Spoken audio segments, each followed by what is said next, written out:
I cannot take that anymore. I think it's time to resist. We, students of Czechoslovakia, we must unite.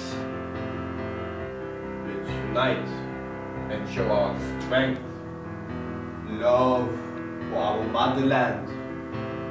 Let's fight for freedom! Ta-da!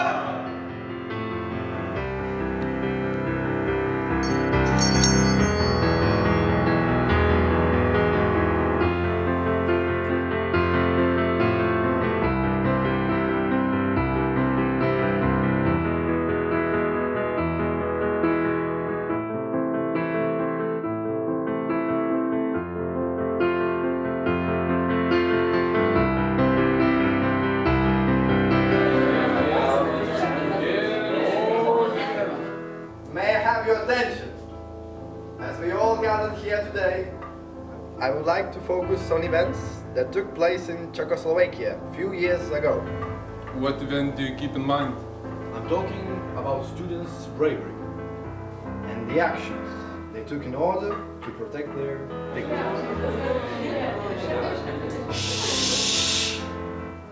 I think we must show our respect to them. Thus, I suggest that November 17th should be remembered as International Student Day. Do you agree with me?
Universitete, kai studijavote, švęsdavote tarptautinę studentą? Mes švęsdavom daug dienų. O apie konkrečiai šią šventę, tai aš tikrai iš jūsų sužinojau. Nesu tikras, kas tai per šventimus. Man žodis tarptautinės skamba gana rimtai, skamba kaip simpoziumai, konferencijos.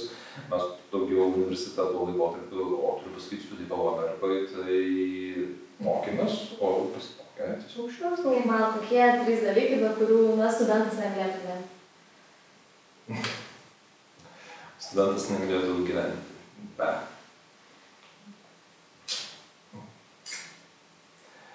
Tai priklauso nuo laikotarpio. Kai aš pradėjau studijuoti, tai ko gero buvo bulvis ir kefyras, dabar sakyčiau kokį nors pica ko gero, svarbus dalykas. Negali studentas gyventi be daugiau mažiau lankomų paskaitų, egzaminų ir viso to, nes nebūtų studentas. Na ir sakykime, negali studentas gyventi be alaus. O jeigu negeria alaus, tai kokio nors kito bendruomeniškumą skatinančio vartojimo.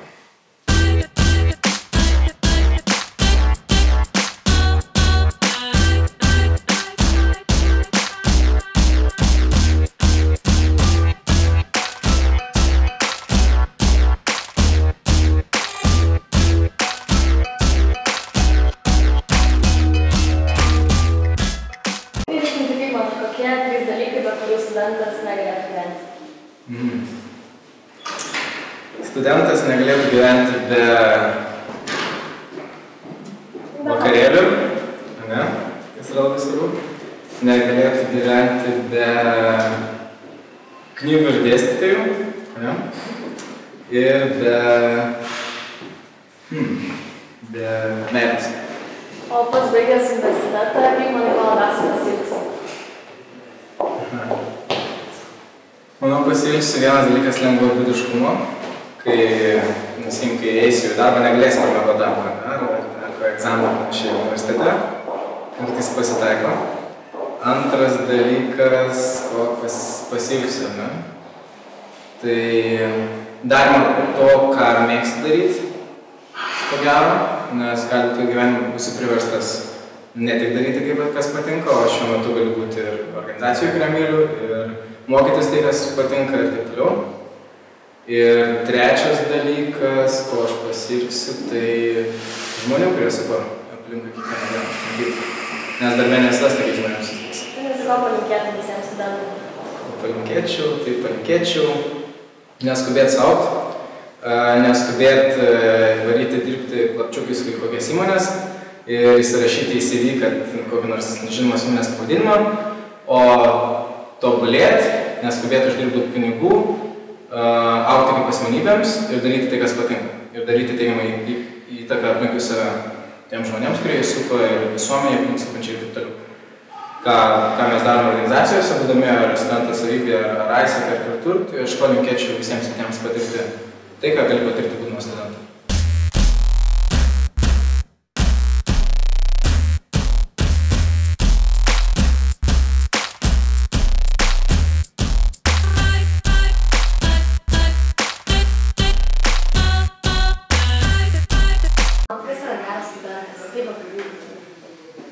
Geras studentas yra tas, kuris klausia.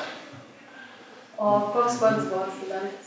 Daugiau studijavote ar studentavote savo studijų metų? Palyginsi. Visai buvo. Ir matematikai negali nesimokyti.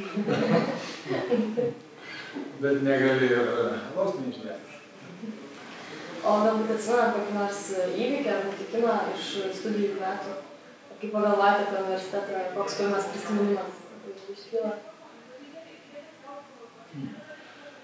Pirmas prisiminimas, tai pastatas Naugarduko gatvėje. Įspūdis pirmas. O nuotykiai. Buvo toks dalykas TSKP istorija. Reikėdavo konspektus rašyti, konspektuoti marksizmo veikalus. Tai aišku, nekonspektavau aš tų veikalų ir nedavė man įskaitos, bet aš tada pasiskolinau pačios geriausios studentės konspektus. Aišku, viršelį pakeičiau ir nunešiau. Dėstytojas sako, negerai, atmestinai labai parašyta. Viskas buvo toks toklėlis. Jis gal ten nematė, kas ten yra parašyta tą dieną, tose konspektuose. Ateik kitą dieną. Atėjau kitą dieną su lygiai tais pačiais konspektais. O, sakau, dabar kitas reikalas. Ir ko galėtumėte palinkėti studentam, būtent šios šventės proga? Šitos šventės proga. Išmaišyti visą pasaulį, kol yra Erasmuso ir visokios kitokios galimybės.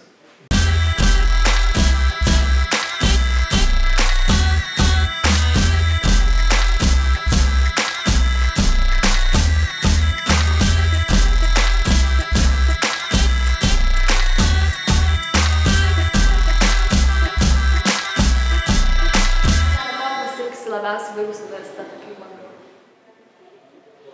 Turbūt pirmiausia pasiriksiu žmonių, su kuriais mokiausi, žmonių, su kuriais kasdien dirbu studentų atstovybėje ir labiausiai pasiriksiu tos kasdienės galimybės mokytis ir tobulėti. Ir kaip manai, kokie 3 dalykai, be kurių studentas negalėtų gyventi? Manau, kad studentai tikrai negali gyventi be kavos, žalios arbatos ar kitokių tonizuojančių gėrimų. Taip pat manau, kad jau kam, bet studentams tai tikrai reikia nuolat turėti papildomos veiklos, tai ar tai būtų klubas, ar organizacija, ar darbas. Ir taip pat, jau studentai tikrai niekada neįsivaizduoja studento be draugų. Tų, kurie padeda mokytis naktį prieš egzaminą, tų, kurie padeda parašyti rašto darbą, tų, kurie padeda kartu liūdėti, kai nepavyksta gauti geriausio pažymio. Tai manau, tai yra 3 pagrindiniai dalykai, be ko negali mes studentas. Ir koks bus tavo palinkėjimas Tarptautinės studentų dienos proga? Studentai, Tarptautinės studentų dienos proga noriu jums palinkėti būti studentais. Tai pirmiausia, neapkrauti savęs per daug suaugusių žmonių klausimais, kaip man susirasti darbą, sukurti šeimą, įsigyti automobilį, bet tuo pačiu išlikti ir tikrais tiesiems studentais. Tai reiškia versliais, kūrybiškais, veržliais, nuolat stengiančiais kurti pridėtinę vertę. Sėkmės jums!